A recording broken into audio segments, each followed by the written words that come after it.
Assalamualaikum Ibu. Waalaikumsalam. Nak, silakan duduk ya, Nak. Sini ya. Makasih ya Bu. Oke, ada perlu apa, Nak? Jadi gini Bu, saya mau cerita sama Ibu. Oh iya. Sebelumnya udah tahu nggak nama Ibu siapa? Belum Bu. Ya, kenalin dulu ya nama Ibu. Ya, kenalin nama Ibu Lawa. Nama Anda siapa? Nama saya April Bu. Oh, April. Bagusnya Ibu manggilnya apa? Panggil April aja. Panggil April aja ya. April sebelumnya udah pernah belum melakukan konseling? Belum Bu, ini baru pertama kali. Baru pertama kali ya. Ibu jelasin sedikit dulu ya apa itu konseling. Nah, jadi konseling itu adalah proses pemberian bantuan kepada April contohnya ya. Jadi Ibu sebagai duduk berhadapan ini sebagai konselor dan April sebagai kliennya. Nah, nanti Ibu akan membantu April untuk menyelesaikan masalah yang sedang April alami. Nah, April di sini nggak perlu takut cerita sama Ibu karena di BK itu ada yang namanya azas kesukarelaan, keterbukaan, dan kerahasiaan. Jadi April nggak perlu takut untuk bercerita sama Ibu karena Ibu akan merahasiakan masalah dari April. Oke, April boleh silakan ceritakan apa permasalahan dari April. Jadi gini Bu, Ya. kan saya kan mau masuk kuliah nih, ada kelas akhir kan. Jadi saya tuh sebenarnya dari dulu tuh udah ngerancang kalau pengen masuk farmasi. Nanti kalau udah lulus farmasi, saya tuh ngambil ini profesi salon jadi apoteker. Itu tuh udah saya susun tuh dari MTS lah gitu. Bahkan kayak udah keluarga tuh udah tahu dan saya juga sering bilang sama ayah saya sendiri kalau nanti kalau misalnya saya udah besar saya mau minta dibuatkan apotek dan semua keluarga tuh tahu apa yang saya cita-citakan.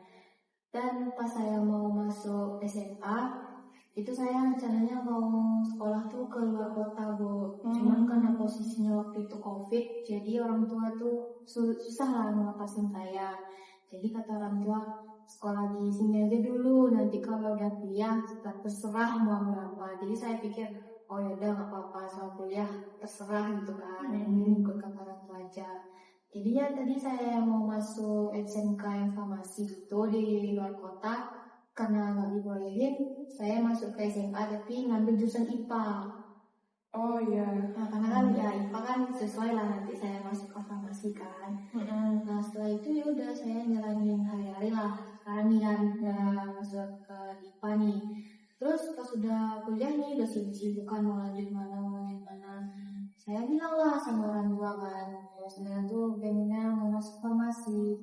Kalau dari segi ayah sih sebenarnya ayah itu ngebolehin saya mau masuk apa aja. Saya bener-bener lah jalaninnya nggak main-main. Tapi sayangnya itu tadi ibu saya tuh kurang support Bu. Kalau ibu saya tuh dia lebih mau saya tuh masuk ke pendidikan. Kata beliau kalau misalnya kita pendidikan, kalau misalnya jadi guru kan nanti udah berkeluarga tuh kan nggak susah. Kalau farmasi itu kan ibu saya tuh mikirnya nanti saya yang jadi perawat Bu. Kalau perawat kan ibu tahu sendiri ada shift-shift kan. Nanti kalau udah berkeluarga saya dapat shift malam kan susah juga ngatur untuk keluarga dan anak nanti. Jadi ibu saya tuh bilangnya pendidikan aja guru. Kalau guru kan kita masuk pagi pulang kayak paling jam 3 jam 4 kan keluar gitu. Jadi gitu Bu, saya kurang strap sama pendidikan karena ya bayangin aja lah saya udah nyusun cita-cita saya dari kecil kan ibaratnya. Terus ketika udah besar nih udah saya capai gitu, tiba-tiba dipatahin gitu, sedih sih sebenarnya. Jadi awalnya saya kayak mungkin ibu saya tuh perlu dibujuk gitu kan. Ya udah saya coba bujuk-bujuk, tapi tetap aja mau dibolehin. Malah ibu saya tuh lebih percayakan jurusan itu tuh ke adik saya. Adik saya yang kedua itu cewek kan, dia masih SD. Jadi adik saya tuh lumayan pintar lah di sekolahnya. Dia sering dapat 3 besar, bahkan pernah dapat juara umum gitu kan. beda sama saya, ya paling mentok-mentok 10 besar lah gitu kan. Jadi ibu saya tuh ternyata selain dia nggak rela karena susah kalau misalnya berkeluarga, ibu saya tuh meragukan kepintaran saya Bu. Dia nggak yakin kalau misalnya otak saya tuh kuat lah masuk di farmasi gitu. Dia lebih percaya kalau adik saya tuh yang pintar tadi mungkin lebih mampu lah, lebih layak gitu. Ya dengan itu ya saya sedih kan Bu. Cuman kayak saya tunjukin gitu kalau saya tuh bisa, tapi ya apapun yang saya tunjukin tuh ternyata nggak ngasihin apa-apa, nggak membuat ibu saya bangga gitu. Jadi ya lama-lama mau nggak mau kan saya juga harus rela gitu kan ngambil, karena ya kalau misalnya saya maksa nih, tak maksa ngambil farmasi, takutnya karena nggak direstui kan jadi nggak enak juga saya menjalaninya kan. Terus ya udah kan, ya namanya juga adalah cita-cita dari kecil kan nggak terwujud. Sedihnya minta ampun sih Bu. Kadang saya tuh waktu itu sampai pernah masuk rumah sakit karena rumah sakit. Iya Bu, pernah itu pusing. Karena di sisi lain tuh saya tak punya planning mau masuk kemana. Sedangkan saya nggak suka nih pendidikan. Jadi orang tua April itu mungkin lebih percaya sama adik April daripada April gitu ya. Karena adik April mungkin lebih sedikit unggul pada April akademiknya. Oke, jadi orang tua April itu mungkin lebih percaya lah ya mungkin ya dari ke adik April daripada April. Nah, mungkin di rumah mungkin ada juga nggak orang tua April di sisi selain akademik kayak bandingin dengan adik April kalau di rumah? Nggak ada sih Bu, ya paling itulah saya banding-bandingin halnya ya akademik sih malah sama adik saya. Kadang saya merasa apa ya, nggak suka sih. Secara kan saya posisinya SMA nih Bu, sedangkan adik saya masih SD. Adik April masih SD. Tapi udah direncanain untuk ke farmasi. Iya Bu. Sekarang dia kelas berapa? Kelas 6 SD Bu. Kelas 6 SD. Jadi kadang ya saya merasa kayak kenapa dibandingin sama anak SD gitu. Oh iya, oke April, mungkin dari cerita April tadi mungkin bisa sedikit mengartikan gitu kan. Mungkin orang tua April itu mungkin lebih tahu passion April itu kemananya gitu. Walaupun sebenarnya April itu lebih sukanya ke farmasi gitu kan. Tapi secara nilai mungkin April lebih cocok di bidang yang ini gitu. Menurut April sendiri gimana setelah April udah menjalani kejadian ini? Ya mau nggak mau saya harus ikhlas ya Bu, harus bisa lepasin gitu. Pertama kan yang biayain kuliah juga mereka, support juga dari mereka. Jadi kalau mau misalnya dari mereka semua, iya Bu, mungkin Allah juga takdirnya saya tuh kesini ya. Jadi ya mau nggak mau saya belajar ikhlas. Walaupun masih belum bisa move on. Tapi kadang Bu, pernah ada satu kejadian kan Bu, saya tuh udah benar-benar lupa lah kan, kayak yaudah saya terima nih. Jadi waktu itu saya makan siang Bu sama ibu saya yang saya sebut tadi, sama ibu saya kan. Jadi tiba-tiba ibu saya nyeletuk aja tuh, kayak nanti kakak kalau udah selesai kuliah dia jurusan ini, nanti ini ya kerjanya sama ayah. Kebetulan ayah saya kan punya toko kan Bu, jadi orang tua mempercayakan saya lah untuk meneruskannya gitu. Jadi ibu kayak oh yaudah gitu kan, saya pun nurut-nurut aja karena posisinya juga saya anak pertama Bu. Oh, April anak pertama. Iya Bu, saya anak pertama, adik saya kan masih kecil. Iya, otomatis orang tua percaya ke saya kan Bu. Awalnya saya kayak oh iya gitu, tapi ternyata ibu malah bilang kalau adik nanti ini ya minta bikinin apotek sama saya.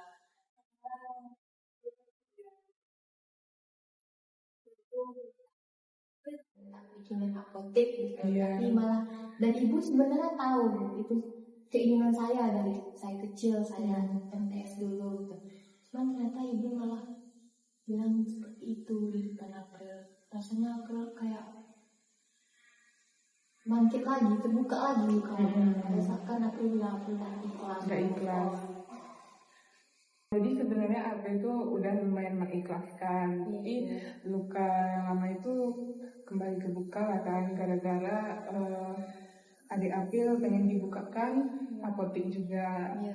Nah, mungkin selain dari permasalahan ini, ada nggak yang bikin April itu kayak sedih gitu? Ya ada sih Bu, karena kan di sisi lain kan saya stres nih, mikirin cita-cita saya runtuh begitu aja. Di sisi lain waktu itu ada keluarga saya, nenek saya Bu. Oh, nenek April. Kalau ibu boleh tahu, nenek April itu tinggalnya serumah bareng April atau gimana? Kebetulan serumah Bu. Oh, serumah. Nggak serumah sih Bu, beda rumah tapi samping-sampingnya tetanggaan. Tetanggaan, berarti masih dalam satu rumah juga kan? Ya. Jadi itu dulu Bu, saya ingat itu pas zaman COVID Bu. Zaman COVID itu kan ya kita sekolahnya kan di rumah kan Bu, secara daring, jadi nggak bisa kemana-mana. Jadi ya nenek itu orangnya keras kepala Bu, egois juga, dan ya gitu dia suka berkonflik, saling adu domba anaknya. Dan kebetulan waktu itu ibu saya itu habis lahiran Bu. Lahiran adik April Ya, yang ketiga. Jadi mungkin karena entah bukan melihat kelakuan nenek saya adu domba, terus sekarang suka playing victim juga Bu, mungkin faktor umur juga ya, atau gimana, misalnya April nggak ngerti, terus ya sekarang sering berantem lah Bu di rumah gitu. Jadi mungkin itu yang bikin ibu April tuh baby blues mungkin. Dan dampaknya itu ke April, ibu tuh jadi sensitif ke April, sering bilangin April inilah itulah, dan bikin agak down juga mental April gitu. Jadi ya makin double lagi sekarang. Jadi April mengalami masalah karena April jurusan yang April inginkan itu mungkin nggak tercapai gitu kan. Tapi di sisi lain April juga stres gara-gara mungkin di rumah situasinya juga lagi nggak nyaman, gara nenek April tuh ya biasa lah ya karena faktor umur juga. Nah, bisa nggak diceritain kondisi April di masa itu stresnya itu seperti apa kondisinya? Ya awalnya mungkin masih bisa saya tahan ya Bu stresnya. Cuman ya kan saya bilang kan waktu itu COVID, jadi kan nggak bisa kemana-mana kan. Jadi mau nggak mau ya di rumah tuh dengerin orang berantem segala macam. Ya buat saya kena ini juga, kena mental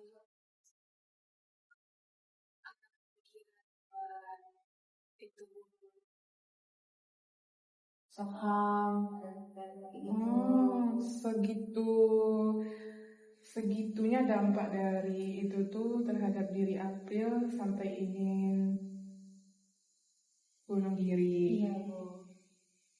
Nah, jadi sampai terbesit di pikiran April untuk bunuh diri. Iya. Nah, itu tuh dilakukan atau cuma ada di pikiran di benak April? Alhamdulillahnya sih Bu, cuma sekedar pikiran aja. Masih bisa lah April tahan ya, walaupun dulu tuh April sering mengkonsumsi obat tidur. Sampai mengkonsumsi obat tidur. Orang tua tahu April sempat pengen bunuh diri. Sampai sekarang sih tidak. Tapi dapat obat tidur dari? Saya beli sendiri Bu. Beli sendiri ke apotek. Iya Bu. Orang tua tahu? Tidak Bu. April itu meminum obat itu apa untuk menenangkan atau ada motif lain? Ya untuk menenangkan saya sih Bu, karena jujur saya itu bisa dibilang jam tidurnya kebalik. Jam tidur kebalik. Jadi malam masalah saya itu COVID juga. Ya. Jadi malam itu saya nggak bisa tidur karena itu tadi jam tidur saya kebalik dan sering overthinking. Jadi saya nggak mau kayak overthinking saya tuh menang lah ibaratnya. Jadi ya obat yang bisa saya tenang lah. Kalau boleh tahu berapa lama April mengkonsumsi obat tidur itu? Saya nggak ngitung sih Bu, tapi lumayan lama sih. Lumayan lama. Dan orang tua tidak tahu April mengkonsumsi, tapi orang tua ada curiga nggak April minum obat? Enggak Bu, karena obatnya saya simpan di tempat rahasia di kamar saya. Itu diminum setiap hari sebelum tidur? Atau gimana? Kadang iya, kadang tidak. Atau hanya pas lagi stres-stresnya? Iya Bu, pas lagi stres. Ibu boleh tanya nggak April? Boleh Bu. Ya. Sampai sekarang April itu masih mengkonsumsi obat tidur atau udah berhenti? Sudah berhenti Bu. Cuman kadang kalau misalnya saya lagi nggak bisa tidur, tapi emang beneran nggak bisa tidur Bu, bukan karena overthinking, saya minum obat sirup Bu. Obat sirup yang mengandung tidur. Nah, jadi saya sering minum itu kalau misalnya malam tuh, misalnya nih sampai sekarang itu saya ada kegiatan, sedangkan saya jam 3 belum tidur, jam 4, nah itu kadang saya nekat aja minum obat sirup, karena kan ada beberapa obat sirup itu yang bisa bikin ngantuk. Gitu. Cuman ya udah jarang lah, udah gak pernah lagi lah. Oke. Kan aku kan sekarang udah nggak pakai obat tidur lagi. Nah, gimana cara April berdamai dengan hal itu semua dengan cara nggak minum obat tidur? Ya, saya tuh menguatkan diri sendiri Bu. Karena jujur waktu di saat-saat masa itu orang tua ada nggak bela April atau mendukung April dari masalah itu? Ya, karena mereka nggak tahu juga Bu masalah saya. Saya nggak pernah cerita juga ke orang tua juga. Tapi kalau dari segi ayah itu sebenarnya mungkin tahu kondisi rumah ya, mungkin udah hancur lah karena ya efek dari lagi. Ayah sendiri juga sebenarnya udah muak dan capek juga kan. Tapi kadang ayah juga ngingetin sih, jangan dibawa pikiran atau refreshing aja keluar sama teman-teman. Tapi ya kalau misalnya tetap balik lagi ke rumah itu yang masih suasananya belum berubah, ya menurut saya Bu nggak ada gunanya refreshing itu tadi gitu. Dan ya saya waktu itu bisa dibilang hampir tiap hari Bu pulang dari rumah demi menghindari itu semua, dan sering main sama saya kan. Dan waktu itu posisinya COVID, sering main sama. Cuman ya itu tadi, saya nggak berani untuk cerita sama teman-teman saya. Jadi ketika saya sudah bisa berdamai dengan diri sendiri, baru bisa ceritain, baru saya bisa cerita ke teman-teman kayak dulu aku pernah gini dulu, dan mereka juga sempat shock karena ya mereka ngeranya hidup saya itu selama ini baik-baik aja, nggak kelihatan gitu. Tapi ya mungkin dari ayah April tahu dari perubahan sikap April gitu kan, mungkin ada masalah, tapi ibu April sama sekali ini enggak mengetahui kalau April tuh mungkin ada masalah dari perubahan sikap di rumah atau gimana. Kan April sering menghindari masalah di rumah gitu. Apa orang tua April, ibu April ini enggak, apa namanya tuh, tahu nggak kalau April itu ada masalah? Mungkin tahu ya Bu, tapi saya kurang tahu juga karena saya itu kadang ketika mereka itu lagi berantem nih ya masalah, kan saya sengaja aja langsung lari dari itu. Mungkin ibu tahu saya menghindar, mungkin beliau juga tahu udah capek mungkin dengan marah-marah. Terus mungkin saya tahu, cuman ya itu tadi ibu tuh tidak pernah nanya lah ya, tidak ada klarifikasi juga dari ibu ya. Oke. Ibu, ini ada kertas ya April. Nanti kertas ini gunanya apa? Kertas ini gunanya untuk menggambarkan kondisi April sekarang ini. Jadi April boleh menggambar kesukaan April. Nah, ini ada pena, ini ada kertas. Nah, boleh digambar. Terserah gambar apa aja.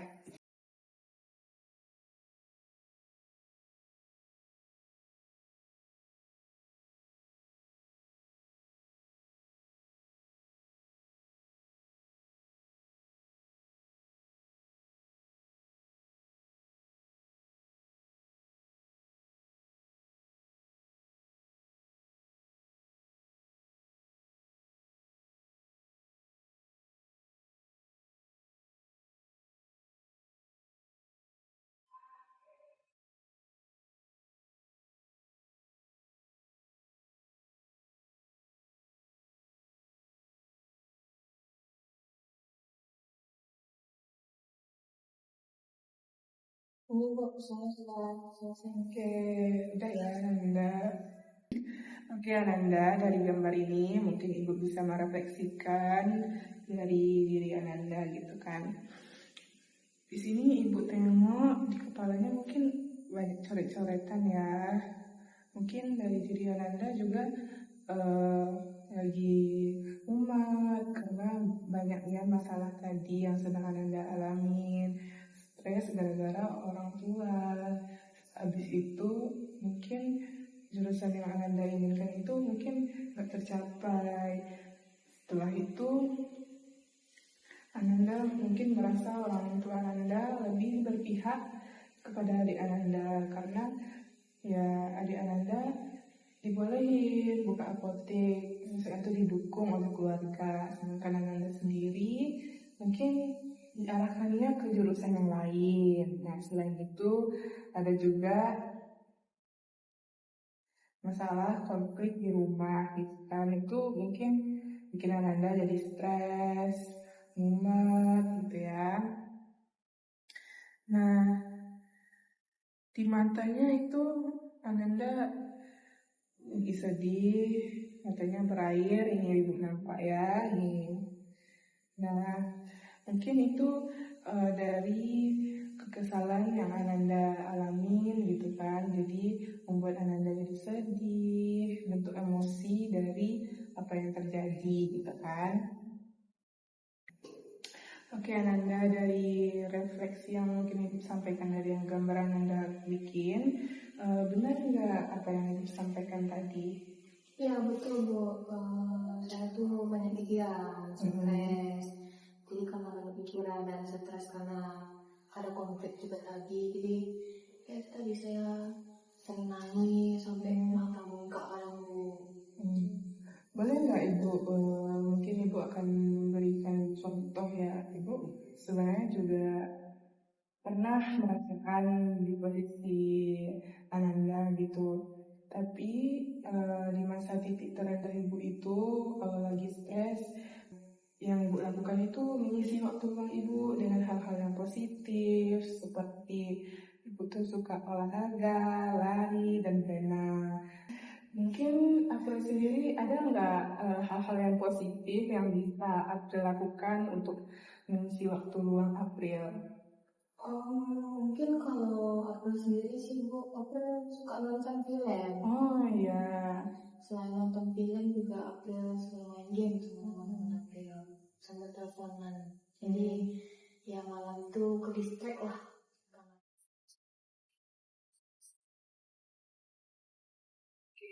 Sebelum itu Ibu akan memberikan nasihat ya. Jadi kita kan nggak tahu bagaimana pola asuh orang tua.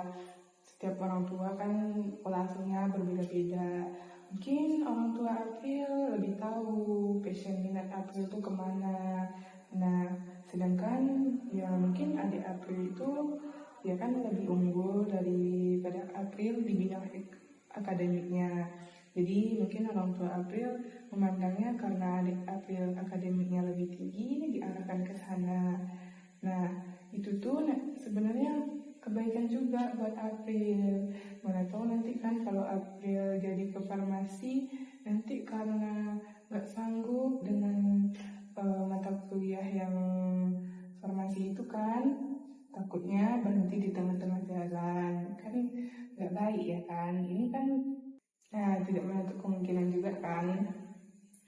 di sisi lain juga di rumah ada konflik juga dengan nenek gitu. Nah, ya biasalah kan, nenek-nenek udah berumur gitu. Ibu doakan April jadi lebih kuat lagi menghadapi masalah-masalahnya, dan jangan tertutup. Kalau ada masalah bisa datang ke ibu. Nah, selanjutnya mungkin apa yang ibu terapkan nanti bisa dijalani juga. Nah, ibu tunggu lagi ya kedatangan selanjutnya. Nah, sebelumnya ibu mau tanya dulu perasaan Nesta setelah melakukan sisi konseling ini. Jujur agak sedikit lega ya Bu, dan senang juga karena bisa cerita sama Ibu. Karena tadi kan saya hampir cerita, jadi setelah dengar arahan, masukan, perasaan ataupun motivasi dari Ibu, ya sedikit semangat lagi lah, bangkit lagi. Oke April, terima kasih ya sudah datang ke sini. Ibu sangat senang sekali April bisa bercerita ke Ibu, dan Ibu sangat mendukung April. Semoga kedepannya April lebih kuat. Terima kasih ya. Terima kasih ya Bu. Oke Bu, makasih ya Bu atas waktu Ibu udah mau dengerin cerita April, kasih masukan, motivasi dan segala macamnya. April izin pamit ya Bu. Iya, makasih ya. Makasih ya Bu. Dulu, gitu dulu ya.